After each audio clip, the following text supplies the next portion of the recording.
ఒంగోలులో ఓ మహిళపై దారుణం చోటు చేసుకుంది.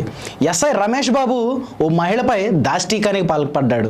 అయితే విషయం ఏంటంటే, ఒంగోలు జోళ్లపాలెం గ్రామంలో గుడిలో దొంగతనాలు, దౌర్జన్యాలు జరుగుతున్నటువంటి కారణంగా ఎస్ఐ రమేష్ బాబు కొండలరావు అనేటువంటి ఒక షాపులో సీసీ కెమెరా చెక్ చేయాలని ఆ షాపుకు వచ్చాడు. అయితే కొండలరావు ఊర్లో లేడు, తను పట్టణానికి వెళ్ళాడు. సో ఆ కొండలరావు షాపులో కొండలరావు చెల్లి వాళ్ళ పిల్లలు ఉన్నారు. అయితే ఎస్ఐ రమేష్ సీసీ కెమెరాలు చెక్ చేయాలి అని అడగ్గా వాళ్ళ చెల్లి కొండలరావుకు ఫోన్ చేసి ఇచ్చింది. కొండలరావు, నేను ఊరికి వచ్చిన తర్వాత మొత్తం సీసీ ఫుటేజ్ అంతా పెన్ డ్రైవ్లో వేసిస్తాను, లేదా మీ పోలీస్ వారే నేను వచ్చాక సీసీటీవీ ఫుటేజ్ కలెక్ట్ చేసుకోవచ్చు అని చెప్పాడు.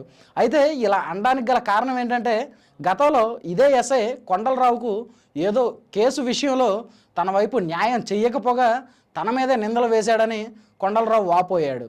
ఇలాగే నేను వచ్చాక ఇస్తాను అంటే లేదు అని చెప్పేసి ఆ కొండలరావు చెల్లెల మీద ఎస్ఐ రమేష్ బాబు దౌర్జన్యానికి పాల్పడి తనను 2 చేతులతో ముందుకు తోసుకు వచ్చి ఆ ఇంట్లో ఉన్న కొండలరావు పిల్లల మీద వేలు చూపిస్తూ దౌర్జన్యానికి పాల్పడ్డాడు. అలాగే సీసీటీవీ ఫుటేజ్ DVRను కూడా ఎస్ఐ రమేష్ బాబు దౌర్జన్యంగా తీసుకుపోయాడు అని చెప్పేసి కొండలరావు వాపోయాడు. అయితే ఈ మొత్తం వ్యవహారాన్ని కూడా సిఐకి కంప్లైంట్ చేసినా కానీ వాళ్ళు ఎస్ఐ రమేష్ బాబు మీద ఎలాంటి కంప్లైంట్ తీసుకోలేదని కొండలరావు మీడియాకి తెలియజేశాడు.